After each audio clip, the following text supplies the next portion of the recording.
Thriving on chaos. It's easy to understand why many teachers revert to textbooks or worksheets when things around them are in constant, challenging motion. But they must learn to be in motion too. The students are being loud. They're having a hard time paying attention to each other.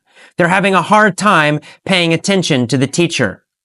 We all know that telling students to turn to page 37 and answer the questions can relieve chaos and make the room quieter for a time.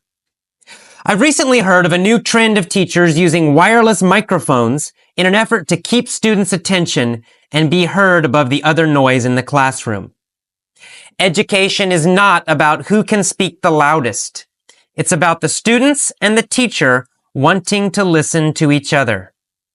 A truly personalized small school allows that to happen.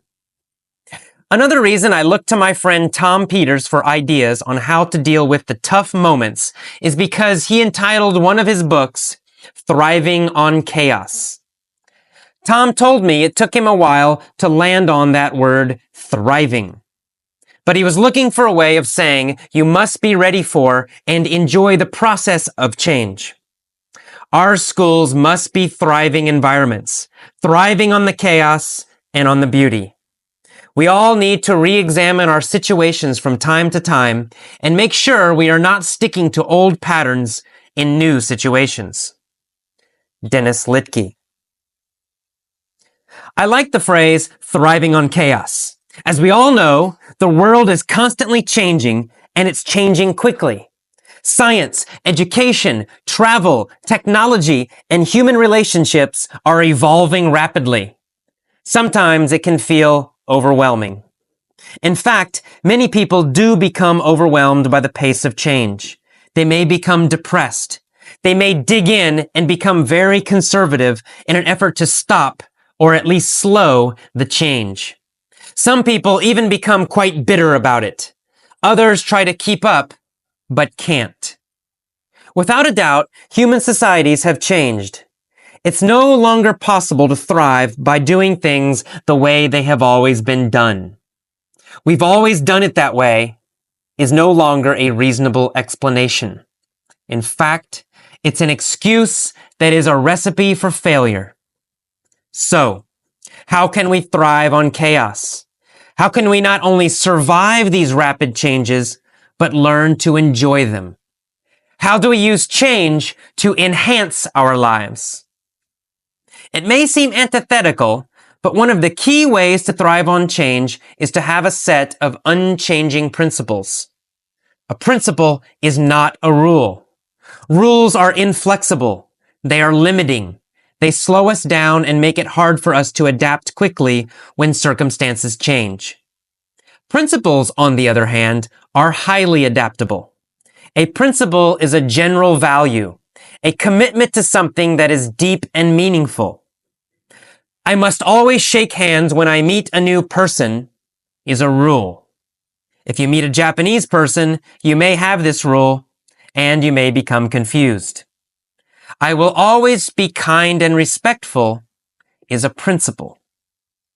Principles are easily adaptable to new circumstances because principles are generally not concerned with specific actions or details. There are many ways to show respect, for example. In the past, schools, companies, and individuals often focused on rules.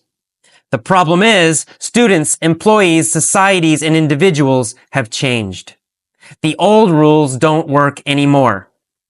What we need to thrive in this tumultuous age are deep principles and the flexibility to change the way we follow them. Another vital skill for this age of chaos is reflection. Reflection means thinking deeply about something, usually yourself, your life, and your actions. Many people have been taught to first think, then act. But I think it's better to do the opposite. First act, then think. If you think first, it's easy to get lost in a theoretical world of abstract ideas. The education field is full of these kinds of people. They think, talk, write, and debate, but it's all theory, all in their head. These people actually have no idea what is happening in the world and what would happen if they tried something new. If you act first, however, you then have something concrete to think about. Your thinking is grounded in the real world. When you act first, it's harder to become caught up in speculation. Another tremendous advantage to acting first is that actions often have surprising consequences. When we think, we often believe we have thought of every possibility. But then, to our surprise, we discover that lots of unexpected things happen when we actually try something new. These surprises are the seeds of innovation and creativity. Unimaginative people often label the surprises as failures, simply because the results were not as expected. But, in the words of Tony Robbins, there are no failures. There are only results. In fact, so-called failures are often more valuable than what most consider success. Failure gives you new ideas and new input. Success often just reinforces your old ideas. And so, to thrive on chaos, we must act first and then think. We must also discard labels such as failure and success, and instead think in terms of interesting results, possibilities, and opportunities.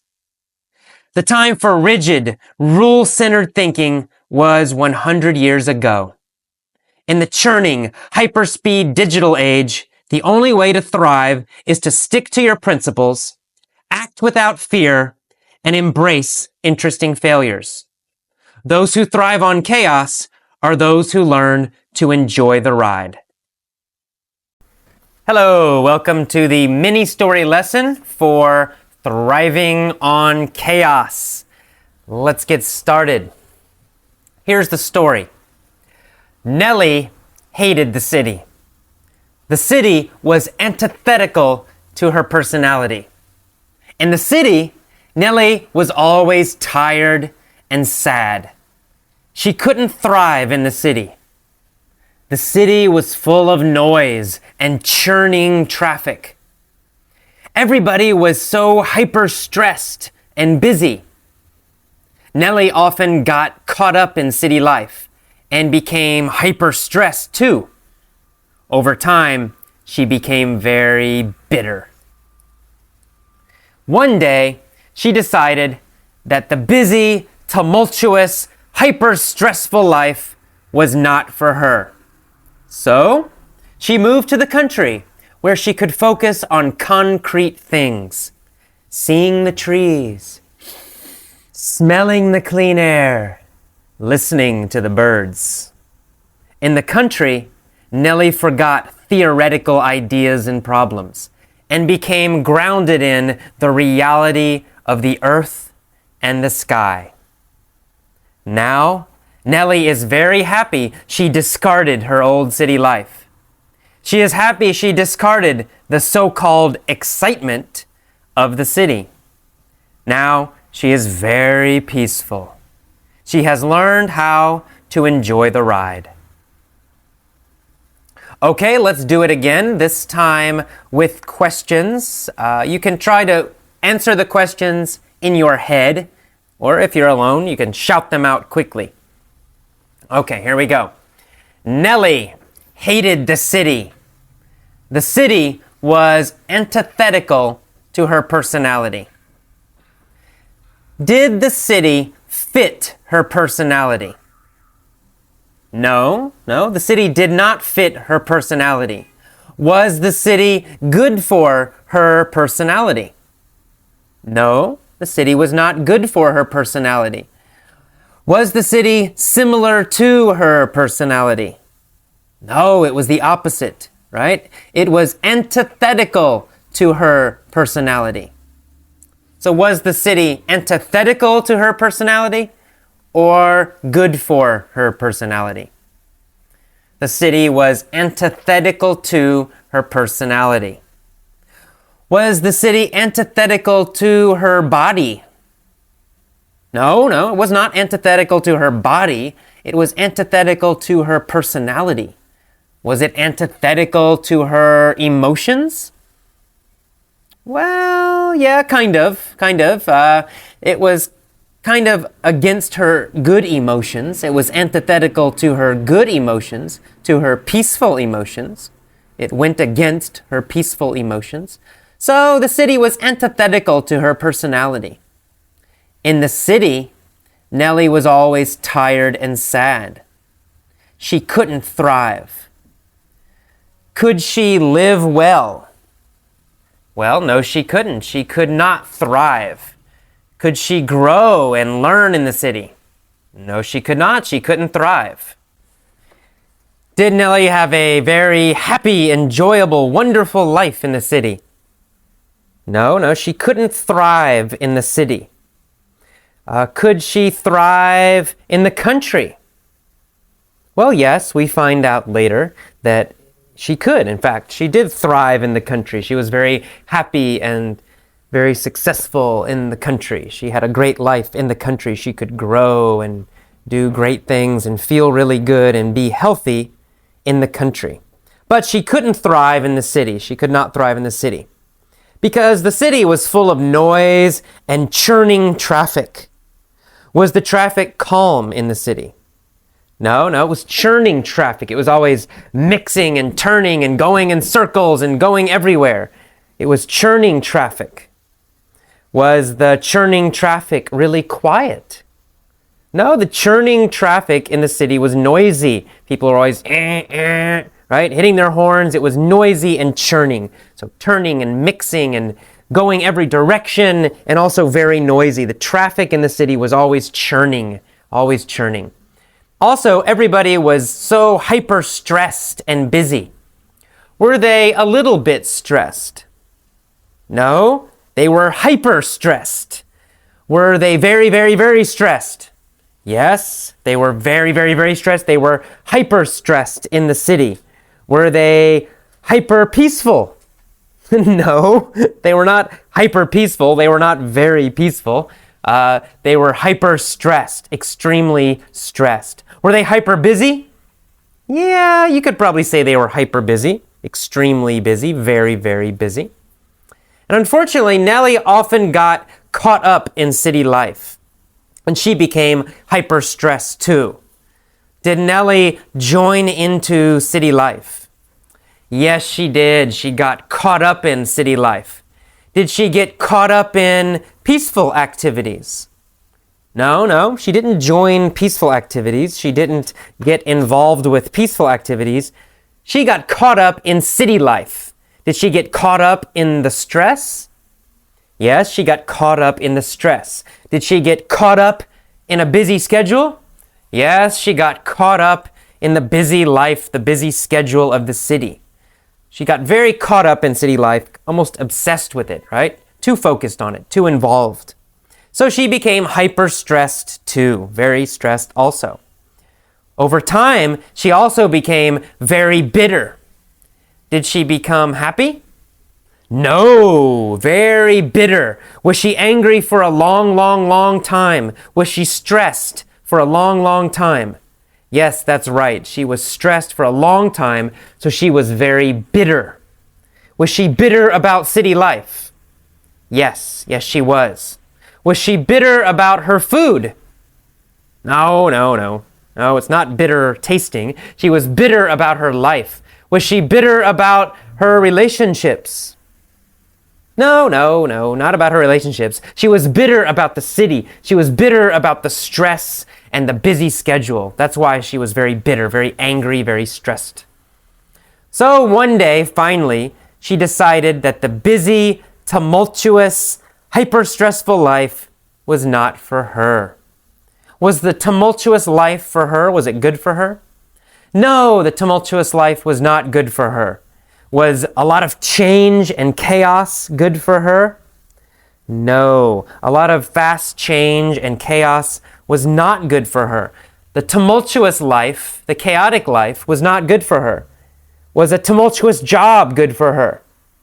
No, A stressful and tumultuous job was not good for her. She didn't like to have things changing all the time. She wanted a calm life. She wanted a calm job. She wanted a job that was not tumultuous. The tumultuous life was not good for her. So what did she do?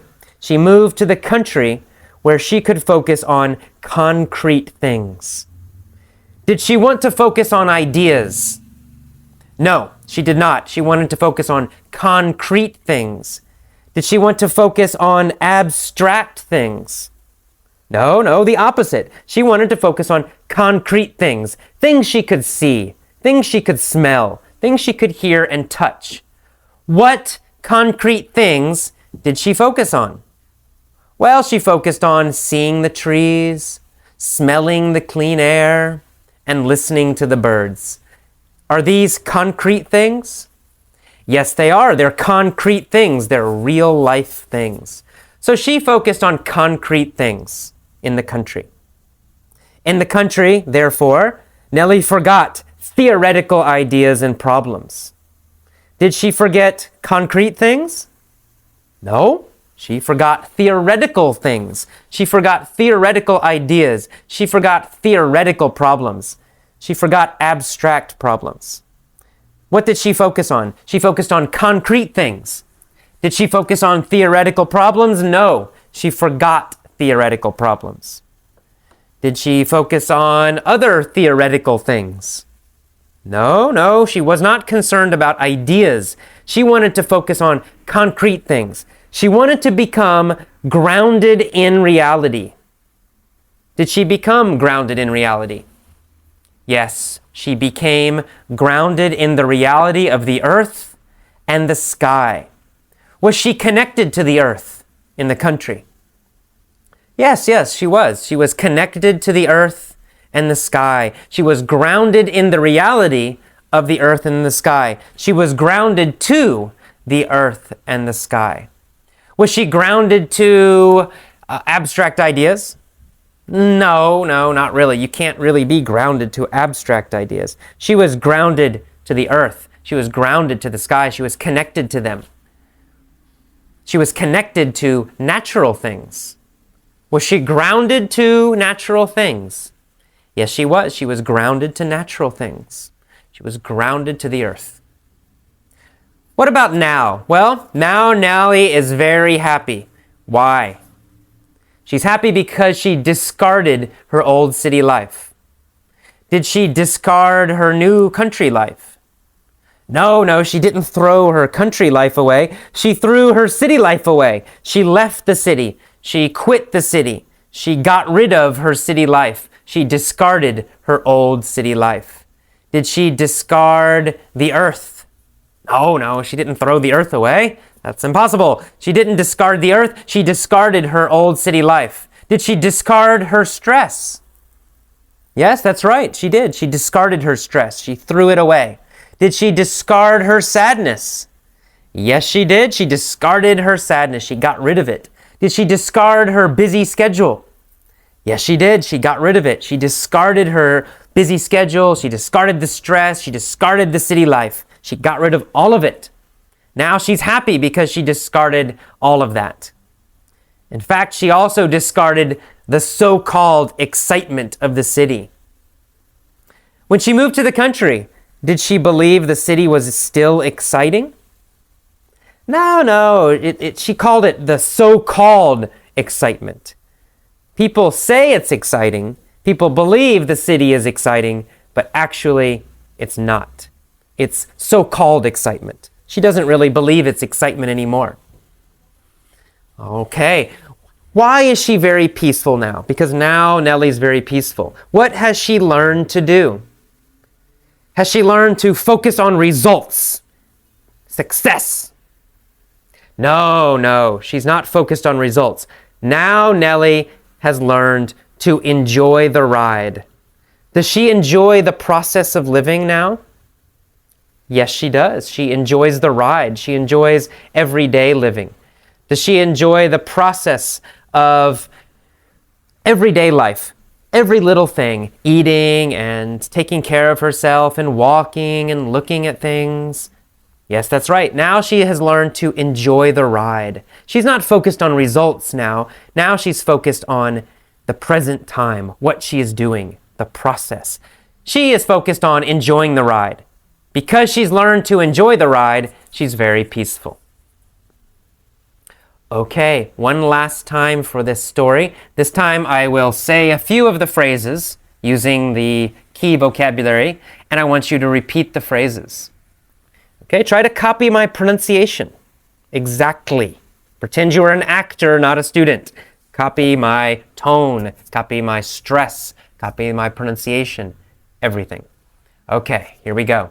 Nellie hated the city. The city was antithetical to her personality. The city was antithetical to her personality. In the city, she couldn't thrive. In the city, she couldn't thrive. The city was full of churning traffic. The city was full of churning traffic. Everybody was hyper-stressed. Everybody was hyper-stressed. Nellie got caught up in city life. Nellie got caught up in city life. Nellie got caught up in city life. Over time, she became very bitter. Over time, she became very bitter. The tumultuous life was not for her. The tumultuous life was not for her. In the country, she could focus on concrete things. In the country, she could focus on concrete things. She forgot theoretical problems. She forgot theoretical problems. She became grounded in the earth and the sky. She became grounded to the earth and the sky. Nellie is happy she discarded her old city life. Nellie is happy she discarded her old city life. She's happy she discarded the so-called excitement of the city. She's happy she discarded the so-called excitement of the city.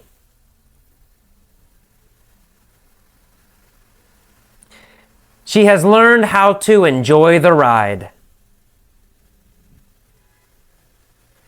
She has learned how to enjoy the ride.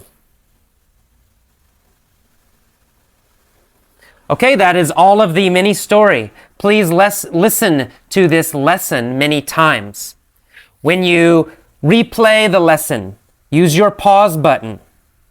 Listen to a sentence and then pause and repeat it. When you repeat, copy me exactly. Copy my emotion, copy my pronunciation, copy my pauses, copy my tone, everything. Imitate me exactly. Listen to this lesson many, many times, and then you're ready to read the text article and listen to the article. Okay, see you next time. Bye-bye. Thriving on Chaos is a great book, by the way. The title, Thriving on Chaos, is by Tom Peters. And Tom Peters is a business guru, a business management guru. Guru means expert, so he's a business management expert. I like him. I like his style. I like his basic approach to business and management. He's not quite so conservative like most of them are. So anyway, if you're interested in business or management or leadership, anything like that, try one of Tom Peters' books, or you could check out his blog at the end of the learning guide on the Learn More section. I've got a link, an address for his blog, tompeters.com, I think. Anyway, he's an interesting guy. Dennis Littke is also an interesting guy, which the quote at the beginning of that article is from Dennis Littke. He wrote a book called The Big Picture. And Dennis Littke was he started as a middle school principal. He was a principal in a public middle school here in America.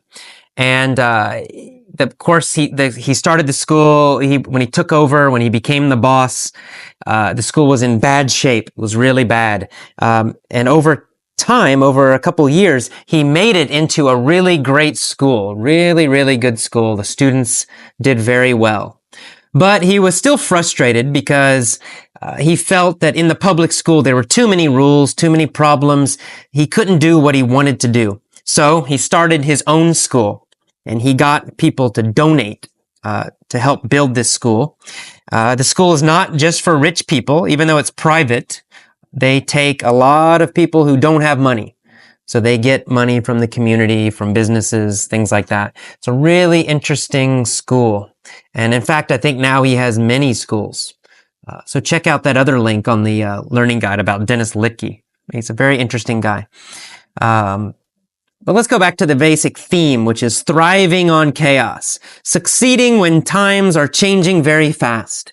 And I think right now in this period in history, this is a chaotic time. There's a lot of changes. Certainly we see in technology, new technology changing all the time, right? You get a new computer, and 3 years later, your computer's old. The technology's old. And you get an iPod, and 3-4 years later, the iPod's old. Everything is changing very, very quickly. I must admit that I thrive on chaos. I like it. I like change. I do not thrive on conservatism. I don't thrive in a situation that's not changing. So, kind of a conservative culture or a conservative period in time is antithetical to my personality. I don't like it. I like change. I always like to be learning something new, trying something new, changing. I don't know. Some people, of course, chaos is antithetical to them. They don't like it. A lot of people in my family members, they don't like it so much, right? They like to do the same thing each day. They like stability. And a lot of people like that. But whether you like that or not, the truth is that our societies, our culture, all over the world are changing very quickly right now. So even if you don't like it, it doesn't matter. You have to learn to thrive on chaos somehow. It doesn't matter if you're a teacher. It doesn't matter if you're a student. It doesn't matter if you are a business person. Even your family relationships. Our relationships are evolving very quickly. The old relationships of the past between men and women, they're just not the same anymore.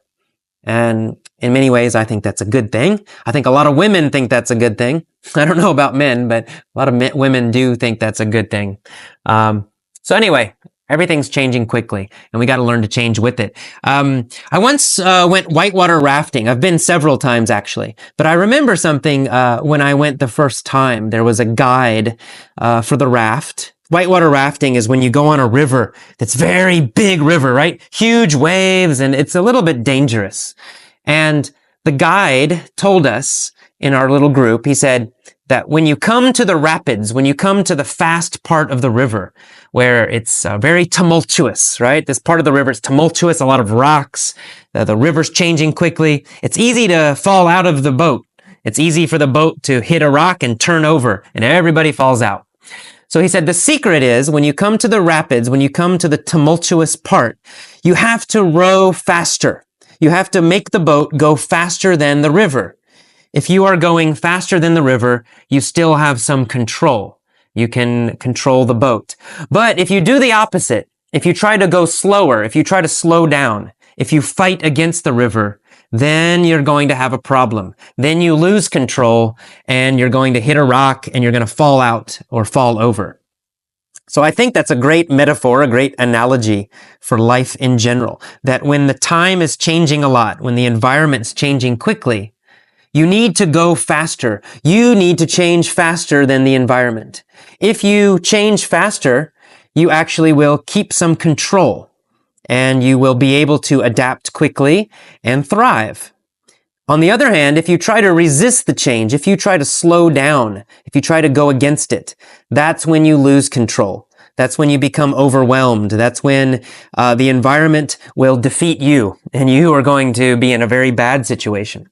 So I like that idea, that picture of when you hit a time in your life where there's a lot of change, you have to change even faster.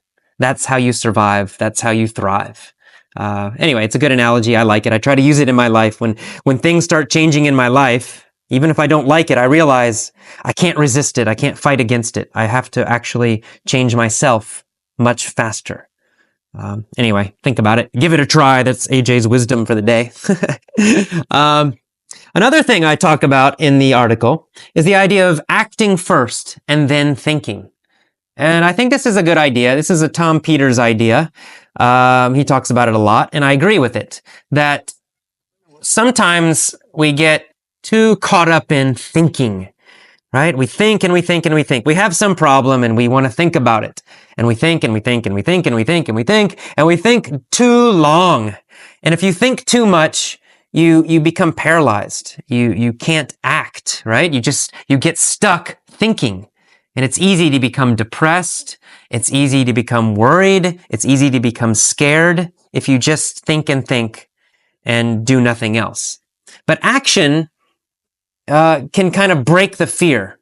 If nothing else, if it has no other purpose, taking an action, any action, can help you break the fear. You get over the fear. And then something happens. You act and something happens. Maybe something good happens. Maybe something bad happens. But at least something happens. And now you have something concrete to think about, right? You have a result. You can look at this real life concrete result and you can say, wow, that's not what I wanted. And what can I do differently? What can I try next? You have something concrete to work with. And it's basically an experimental approach. It's a scientific approach, right? You have a hypothesis, a quick idea, and you test it. And either it works or it doesn't. You think about it again, and then you test something else. And you just keep doing this, and eventually you come up with some really interesting ideas, and eventually you find things that work very well. So I like this idea of acting first, then thinking about it, then acting again, then thinking about it again. I think it's a good process for innovation. I think it's a good process for creativity. I think it's a good process for learning and for science. In general, it's a good process. Because it helps you, get both sides. Obviously, we need both action and thinking. If you only act, which some people do that also, then you just keep doing the same thing again and again and again and again and again. And you get the same result, and that doesn't help much. So you definitely need to think. But if you only think, you get stuck, you become depressed, or you become worried, or you become lost in abstract ideas, you become lost in theory. A lot of college professors are like this. They only think. They're not grounded in reality at all. Unfortunately, most of my college professors were like this. So they could think a lot. They could certainly talk really well. They could argue very well, but they never did anything. They never did anything useful. They never did anything at all. I guess that's okay if you're a college professor, but for most people living in the real world, you need action also. So anyway, I like this idea of both action and thinking. It's kind of like yin and yang, I guess. Finally, I like this idea of, in general, this process of enjoying the process of learning, enjoying the process of growing. It's good for language learning. It's good for any kind of learning. And you learn to focus more on the process and not be so caught up in the result. Because, results are temporary. And if you get a bad result, you just discard it. You think about it, you discard it, and then you just try again. It's that simple. It's not a big deal if you, quote, fail. So-called failures are not really failures. Many times so-called failures can be really great experiences that you can learn from them, and they can cause you to succeed in a big way in the future. Steve Jobs, the president and founder of Apple, talks a lot about this idea of failures are not failures. He had a lot of, quote, so-called failures in his life, but he's grateful for those failures. He doesn't consider them failures because they helped him to learn. He never would have developed Apple Computer if he had not had those failures. Okay, so anyway, and he talks a lot about this process of testing and then reflecting, then thinking, then discarding the bad stuff, the stuff that didn't work, and then brainstorming new ideas, finding out what might work, and then testing the new idea. And then something happens, either failures, some successes, and then you reflect on it, you think about it, and then you make a new idea, and then you test that. And it's just a never-ending process. And the trick is to enjoy that process. Just enjoy the process of testing things, trying things, thinking about them, and then thinking of new ideas, and then testing those. If you start enjoying that process, you'll be amazed. It will lead to great success, huge successes in your life, in all aspects of your life. And I think that's one of the meanings of enjoying the ride, not just focused on the result, but enjoying the ride itself. All right, well, that's it. That's my commentary today on thriving on chaos. Again, I recommend if you want to learn more or you like this topic, go to tompeters.com, read some of his blog items. Even better, get some of his books on Amazon. I think he has some excellent books. Tom Peters has excellent books. And Dennis Litke also has some excellent books, especially The Big Picture. I recommend that book especially. Okay, great.